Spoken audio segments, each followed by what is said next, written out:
Alberto Valentim, que prazer tê-lo conosco. Muito obrigado por aceitar aqui, participar ao vivo aqui no estúdio. Seja bem-vindo. Boa tarde, prazer meu, prazer estar aqui com vocês, falar um pouquinho da Ponte, falar um pouquinho desse ano importantíssimo para nós. Vamos falar um pouquinho daquilo que a gente espera esse ano. Alberto, antes da gente falar da Série C, né, do planejamento para a disputa da Série C, ainda falando um pouco sobre o Campeonato Paulista. A Ponte fez uma campanha extraordinária, 22 pontos, por força do regulamento não conseguiu a classificação. Como que foi o trabalho no Campeonato Paulista e, assim, você chegando, né, como que deu esse encaixe tão rapidamente? Bom, nas outras oportunidades eu sempre falei de quanto foi importante a nossa preparação, né? As nossas contratações também, os jogadores que permaneceram, a gente visando um 2025 muito diferente, muito com a cara da Ponte Preta, a gente precisava muito disso. Eu falei em outras oportunidades que era uma reconstrução para todos, né, e a gente bateu muito nessa tecla. Aí veio a preparação com o presidente nos dando a maior qualidade possível de pré-temporada, mesmo com um período curto de sessões de treinos. Fomos para Atibaia, né, o clube não medindo esforço para que nos desse também essa condição muito boa da estrutura do Bourbon.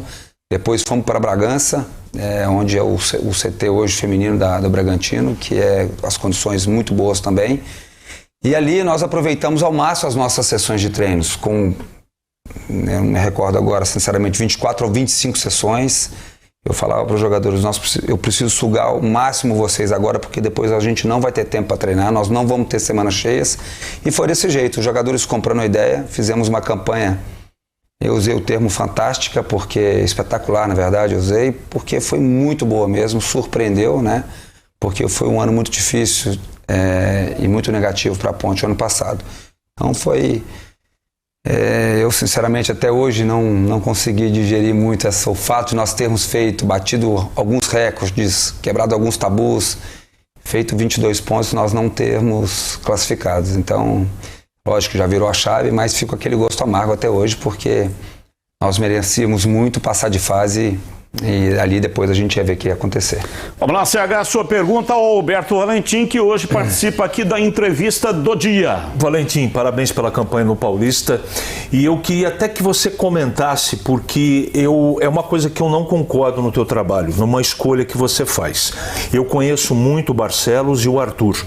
Em momentos diferentes, não esse que você está vivendo, o Arthur jogou muito bem como quarto zagueiro, o zagueiro pelo lado esquerdo, não no esquema de 3. E o Danilo Barcelos, todo mundo conhece a precisão do cruzamento dele, a força, potência e precisão do chute dele. Então qual é o meu conceito? O Barcelos tem que jogar perto do gol. E eu queria que você falasse por que o Arthur adiantado e o Barcelos como, entre aspas, um quarto zagueiro ou um zagueiro. Vamos lá, os dois podem fazer as duas funções, né? Tanto como principalmente o Arthur, se tratando de mais defensor ainda do que o Danilo. Numa linha de 4 eu vejo até mais do que o Danilo, mas nessa linha de 5 os dois têm feito, a ideia nossa, até por pouco tempo de treino no Paulista, a ideia nossa é que nós troquemos eles mais vezes numa construção de jogo, não na fase defensiva, dependendo de como tiver já organizado, não, mas numa fase ofensiva que eles consigam trocar mesmo de posição. Que a minha ideia, eu sempre falo isso para os jogadores, é não engessar nenhum jogador, não só os dois, mas nenhum, de obedecer muito as características defensivas e ofensivas deles, procurando buscar o máximo que eles podem dar individualmente para o time. E deu certo no Paulista. Eu posso te falar que por mais essas características positivas que o Danilo fez, que tem, né? O Arthur fez gol, o Danilo fez cruzamento para gol nosso. Nós tivemos oportunidade do Danilo entrar na área, ou seja, eles ocupando bem hora um, hora outro, essa fase ofensiva nossa, né? De último terço, estou falando, não só de construção, mas de último terço. O Arthur fez gol contra o São Paulo dentro da área. O Danilo fez gol, só por citando 2 exemplos agora rápido que me vem à cabeça, o Danilo cruzando bola pro Jean fazer gol contra o Santos. Ou seja, os dois com total liberdade para atacar, né? A gente tendo um equilíbrio defensivo ali, os dois não estando ali no encaixe de marcação. Então eu vejo que eu estou aproveitando ao máximo esses dois, com esses que são polivalentes e têm essas características tanto defensivas como ofensivas. Legal. Tigrão, a sua pergunta, Alberto Valentim, o nosso convidado especial de hoje aqui na tela da Band. Sim, muito bom ter o Alberto aqui com a gente. Muito obrigado pela presença, ter aceito o convite aí. Eu queria fazer um pinga-fogo rápido com você, até para a torcida da Ponte ir se familiarizando.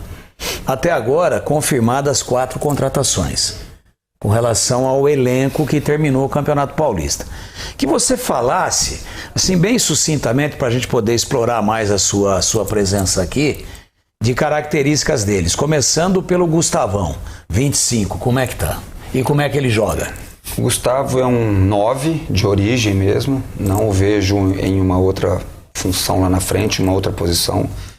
É um jogador que ainda precisa entrar em forma, né? Que está num processo ainda de... Nós estamos tratando ele até de pré-temporada, nem inter como intertemporada que nós estamos fazendo agora, porque ele acabou de chegar.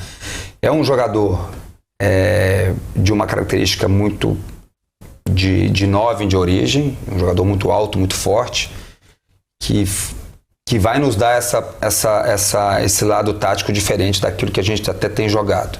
Então, em relação a ele, é essa parte. Diego Tavares. O Diego já é diferente, o Diego já pode fazer as 3 funções lá da frente, né, até como um segundo atacante, porque ele pode jogar tanto do extremo, lado direito, lado esquerdo, como 9, e até um segundo atacante também ele faz, porque ele tem essas características físicas e técnicas, e ele tem um bom entendimento tático também. Pode ser opção ao Elvis ou não? Foge das características. Não, o Elvis é um clássico 10 que a gente... Um 10, um armador. O Diego não vem buscar um pouco mais para trás. O Diego, dependendo do desenho, ele seria um segundo atacante, partindo mais aberto ou mais centralizado e fazendo essas movimentações contrárias do ponto de partida dele. Darley Santos. O Darley é um zagueiro que pode jogar ali tanto lado direito, lado esquerdo, pode jogar centralizado numa linha de 3. Então ele é mais um jogador da posição. Destro, canhoto? Destro. Mais facilidade do lado direito, então. Ele jogou até fora, a gente conversou, todo jogador que chega a gente chama na sala para acelerar esse processo de entendimento tático nosso. E ele me disse que já jogou fora com o lado esquerdo, lado direito, ele tem facilidade de jogar nos dois lados. E o goleirão, que veio lá de Brasília, né? Ele não chegou ainda. Não chegou? Não chegou ainda. Matheus Kaiser. Não tá com a gente ainda. O que você tem de informação dele? Participou dessa... Um bom goleiro. Grande, né? Já é uma tradição da Ponte, né? De ter esse goleiro de uma altura boa. O Lauro nos passou ótimas referências dele. Vamos esperar ele chegar para ter uma opinião mais de perto, Valentim, mais precisa. Uma pergunta corrente que a gente recebe, principalmente nas redes sociais e também nos programas de rádio, é como está realmente a condição física tanto do Elvis como do Gé. Eu queria que você aproveitasse o espaço para falar desses 2 jogadores. Elvis, ele teve um período, até foi uma conversa que nós tivemos antes, eu tive com ele particular também, o Elvis já foi meu jogador por 2 vezes, né? A ideia é que ele baixasse o peso dele, que ele entrasse em forma, que nós dessemos mais tempo para ele na pré-temporada. Foi o que aconteceu, ele entendeu muito bem. Eu digo assim, é um casamento, tem que ser da parte nossa em procurar ajudá-lo, mas vai muito do atleta de fazer a parte dele, né? Porque é uma coisa que ele que tem que fazer. E o Elvis tem feito bem. Tanto é que quando ele não começa jogando, ele esperou o momento dele, vinha depois ganhando já essa condição física melhor. E nós tivemos a infelicidade no jogo contra o Água Santa ele se machucar. Ficou um período parado. Nesse período a gente tem falado muito, ele tem procurado também se cuidar muito para que nesse período de ausência do grupo, que ele se cuidasse, que ele fizesse o tratamento dele. Estamos com muito cuidado, já que a gente está com esse período grande de preparação, né, de semanas cheias, para a gente poder contar com ele da melhor forma possível. Eu espero, e é uma coisa que nós conversamos, eu posso falar publicamente para vocês, que a gente está procurando fazer com que ele esteja da melhor forma física da vida dele. Ele é um ídolo do clube, ele é um jogador que eu conto muito, ele é um líder positivo, eu falo isso para ele, tenho falado para para os companheiros dele que ele é um líder positivo, mas eu preciso dele como líder técnico também, né? Que ele esteja numa condição física que ele possa realmente nos ajudar daquilo que a gente espera, daquilo que o torcedor espera. E o Gé? O Gé ainda em transição, né? É um jogador daqui não está treinando. Está treinando em transição. Ele ainda não faz... Ele faz a primeira atividade, às vezes, dependendo da atividade, sem forçar muito, com o grupo, mas ainda não está fazendo ainda. Ele está no peso, não? Está baixando também, está entrando em forma, é uma cobrança que nós fazemos, não só com o atleta, mas com o departamento físico, né? E o Léo é muito severo com isso. Daqui a pouco, eu acredito também, quando ele já estiver, né, junto com o grupo liberado para treinar normalmente, ele já esteja também. Ô Valentim, você tem observado aí, tem estudado os adversários, porque esse campeonato é um campeonato estranho, né, da Série C. Não tem retorno. São 19 datas, o jogo que você perde não tem recuperação. Para classificar 8 equipes para a fase seguinte, aí 2 grupos de 4 jogam dentro do grupo, turno e retorno, aí tem o retorno. 6 jogos e os 2 primeiros de cada grupo sobem. Você tem observado, o que você pode dizer aí dos adversários? Bom, o primeiro que o Basílio já está fazendo, na primeira semana que nós já saímos do Campeonato Paulista, a gente já começou a direcionar mais para o Figueirense. O Basílio já nos passando informações. Que é o primeiro adversário. Que é o primeiro adversário nosso, é a primeira final nossa. A gente está tratando, é uma coisa que tem sido muito na prática, cada jogo é uma final para a gente. O que o Basílio já fez nessa primeira semana que eu estou contando para vocês? De informações de como o treinador gosta de jogar, defensivo e ofensivo, e possíveis saídas e entradas, né? Porque o time está mudando, o Figueirense também estão acontecendo algumas mudanças. Acho que esse é o maior problema, né? Porque você não sabe direito qual é o time que vem, né? Para te dar um exemplo, o Camilo acabou de sair para ir para o Botafogo da Paraíba. A gente chegou a uma informação que talvez o Rodrigo também não continue. Então a gente vai entendendo um pouco o lado tático do treinador, que é importante, e depois, mais perto do jogo, né, na semana que vai anteceder o jogo, da estreia, nós vamos vendo também quais são realmente os possíveis. Quem chegou, quem continuou, então a gente vai fazendo, mas já trabalhando já esse lado, do lado tático do Figueirense. Alberto, a gente observou a sua estratégia e a Ponte teve uma estatística altamente positiva de pontuação fora de casa. E dentro de casa ganhou um jogo, num jogo atípico, que é o derby, mas ganhou. A Ponte estava jogando em casa. Então o grosso da pontuação da Ponte foi conquistada fora de casa. E eu, na minha maneira de ver, se você discordar, fique absolutamente à vontade, eu entendo que fora de casa a Ponte encontrou uma maneira reativa de jogar. Sem a bola fazia 2 linhas de 5, trazendo os 2 atacantes acompanhando, né? Com os 3 do meio, a primeira linha, e obviamente com os 2 laterais, e quando jogou com 3 zagueiros era praticamente intransponível, tanto é que foi a melhor defesa do campeonato, entre outras movimentações que a gente viu do time. Em casa, por uma questão até de estratégia do adversário, a Ponte tinha que sair um pouco mais e aí propor o jogo, e teve muitas dificuldades em várias oportunidades.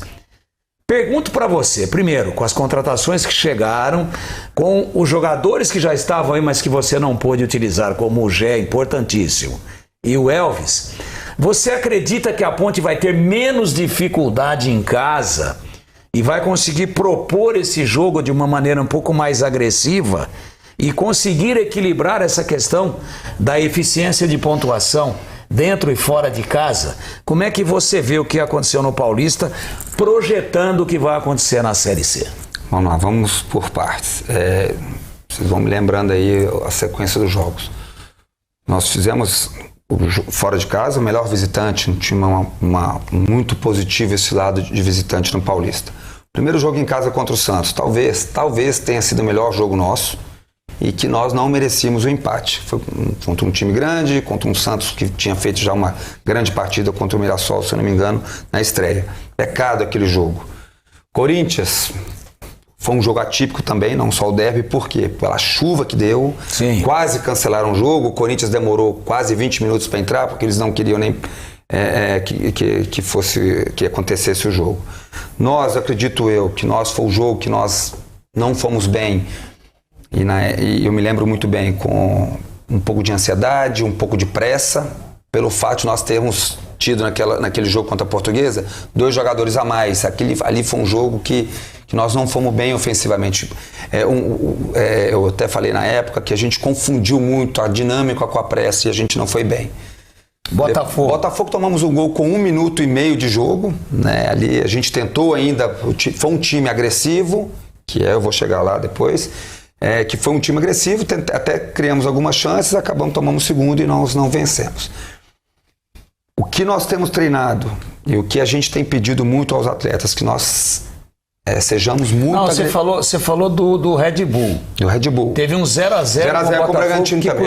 Eu lembro... Custou caro. Custou caro. Red Bull 2x0 pro Red muito Bull, bem. O último jogo. Mas aquele 0x0 estava na mão, né, a classificação. Sim. Né? Vamos, assim, é muito com a maior sinceridade, a maior razão possível. Claro.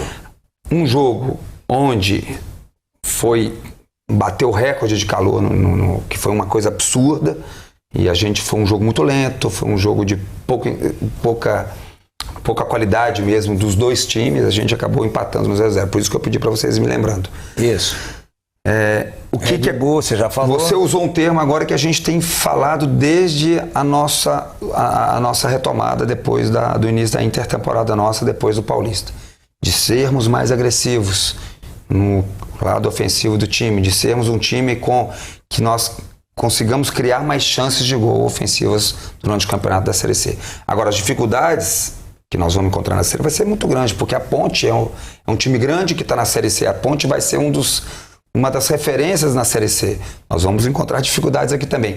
Vai caber a nós, né, com o nosso trabalho do dia a dia, fazer com que tenhamos mais organização ofensiva no último terço do adversário. Perfeito. Alberto, o nosso tempo já está esgotado, mas eu gostaria muito que você falasse. Eu tenho observado a jogada ensaiada no futebol. 2 caras para cobrar escanteio, que eu acho um negócio que tira um, perde um lá dentro da área e não ganha nada com aquele negócio de 2 para cobrar escanteio, 2 para cobrar falta ou o cara deitado no pé da barreira. Qual que é o seu pensamento sobre essas modernidades do futebol?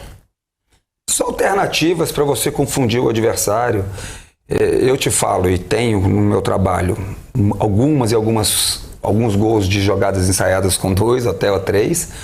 O importante é você manter um equilíbrio. Eu sempre falo, se você buscar números, acontecem gols com batidas diretas, acontecem gols com jogadas ensaiadas e acontecem de dar errado, de ter um contra-ataque. Isso depende muito daquilo que você quer, daquilo que o adversário te permite também, né? Então, nós vamos ter sim algumas alternativas, algumas variações nós vamos ter, tanto na batida direta, porque nós temos muito bons batedores, e temos algumas jogadas também que nós vamos tentar fazer para que a gente ganhe algum benefício no campeonato durante as partidas. Além do Danilo Barcelos, porque o Elvis não está jogando, né? Quem que é o cobrador? Não estava jogando antes, porque ele acabou se lesionando e depois ele acabou jogando. Aliás, se machucou batendo escanteio. Batendo escanteio, exatamente, bem lembrado. Nós temos, vou ver se eu não esqueço deles aqui, para amanhã eles não brigarem comigo. Eu tenho Danilo Barcelos, nós temos Elvis, nós temos Serginho, nós temos Jean, nós temos o João Gabriel, o próprio Dudu, que nos treinos bate bem. Estou falando de 5, 6 aí já.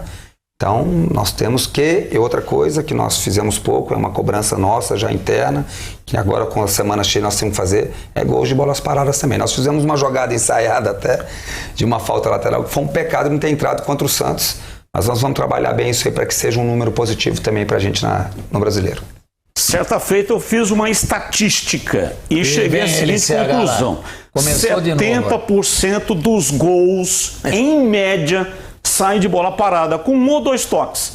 Escanteio, cobrança de pênalti, cobrança de falta, bola parada. Tudo que é bola parada está dentro dessa estatística. Agora, o grande problema é que não tem tempo para treinar. Você, agora há pouco, a gente estava conversando aqui fora do ar, você falou que durante o Campeonato Paulista teve 2 treinos, um de 12 minutos e um de 13 minutos, quer dizer, jogo em cima de jogo. Então, realmente é impossível. Eu até fico desconfortável quando tenho que fazer uma crítica ao treinador.